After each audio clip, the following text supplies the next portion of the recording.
폭력적이었던 엄마를 오랫동안 증오했습니다. 딸이라는 이유로 교육도 시키지 않고 큰딸은 살림 미천이니 돈을 벌어오라며 도회지로 보내졌습니다. 저는 애정 결핍으로 늘 외로웠습니다. 공부를 하고 싶었습니다. 그러나 부모님은 나를 위한 그 무엇도 용납하지 않았습니다. 아래 내용은 내 상처를 치유하기 위한 글쓰기입니다.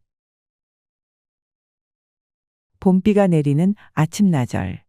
아무 일도 없었는데 괜스레 마음이 울적합니다. 이제는 기쁨도 슬픔도 추억의 꽃으로 피워 열매를 맺어야 하는데 그리하지 못해서인지도 모르겠습니다. 물론 압니다.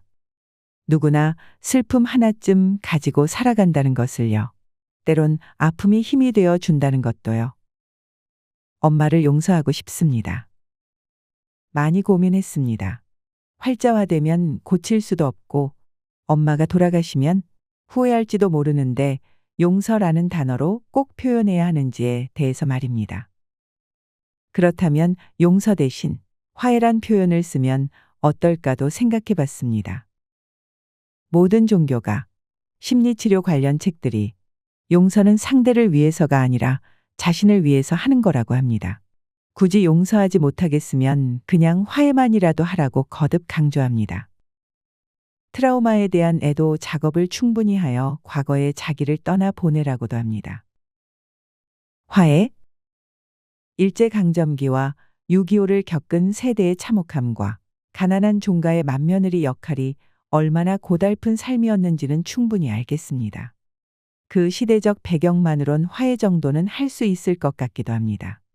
그러나 어린 딸의 몸에 썰물도 없는 검푸른 바다를 만들면서도 눈 하나 깜박이지 않던 엄마를 생각하면 지금도 가슴이 서늘해집니다.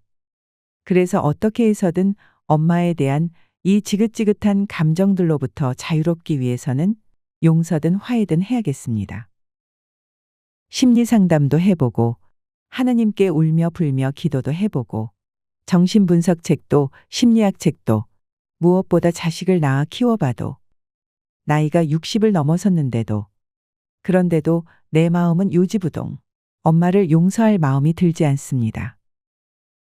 풀어내지 못한 응어리를 글로 토해내면 상처가 아물고 새살이 돋을 줄 알았습니다. 무엇인가 끊임없이 목마르고 허기지고 굶주린 내 영혼이 위로받을 줄 알았습니다.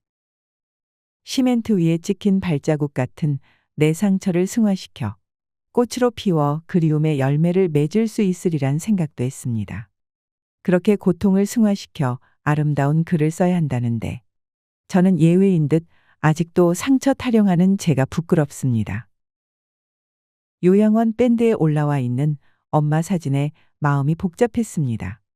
그렇게도 들어보고 싶었던 따뜻한 말 한마디 없이 엄마는 초점 잃은 눈으로 휠체어에 앉아 있었습니다. 이성을 잃고 폭력을 일삼던 서슬퍼런 모습도 오금을 저리게 하던 매몰찬 눈매도 오간데 없이 첫서리에 주저앉은 풀잎처럼 축 처져 있는 엄마의 모습에 어이가 없었습니다. 캄캄한 어둠, 방향을 알려주는 한 점 불빛도 없는 길을 더듬거리며 한기가 서러워 공동묘지를 찾게 했던 내 엄마는 절대로 저런 모습이면 안 되었습니다. 엄마와의 악연의 고리를 끊고 내 아이만은 건강하게 키우리란 생각에 서러움이 목까지 차면 내 발길은 어느새 공동묘지를 향했습니다. 공동묘지에서는 실성한 듯한 모습도 피 맺힌 울음도 자유롭고 아무 묘에나 걸터앉아 통곡을 해도 누구 하나 이상한 눈으로 쳐다보는 사람이 없습니다. 그렇게 흡사 짐승이 포효하듯 눈물을 쏟아내고 상냥한 엄마로 돌아갑니다. 어디 이것뿐이겠습니까? 이것은 빙산의 일각이지요.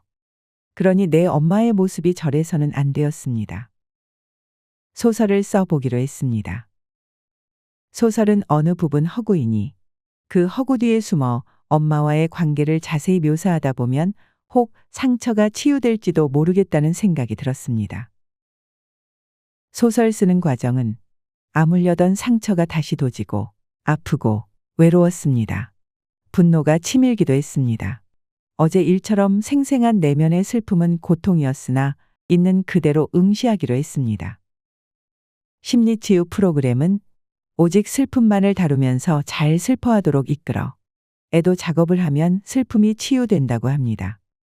그러니 저는 소설을 쓰면서 과거의 저를 위해 충분히 울어주면서 엄마에 대한 분노를 떠나 보내려 합니다. 그러기 위해서는 남의 시선 의식하지 않고 이건 꼭 이래야 한다는 고정관념도 버리고 있는 그대로의 제 모습을 인정하기로 했습니다. 대부분의 자식들은 하느님을 대신해서 엄마를 보내주었다며 엄마를 칭송하는데 너는 이 나이 먹도록 엄마와 화해도 못하면 나이값 못하는 것 아니냐며 자신을 몰아세우지도 않으려 합니다. 용서가 안 되면 안 되는 대로 지금 당장 해답을 얻으려 애쓰지도 않으려 합니다. 그러다 보면 나 자신도 알지 못하는 사이에 해답을 가져다 줄지도 모르니 말입니다. 봄비는 내리다 그치기를 반복합니다. 눈물 너머로 나비인 듯 꽃비인 듯 소복이 쌓인 벚꽃이 시야를 가립니다.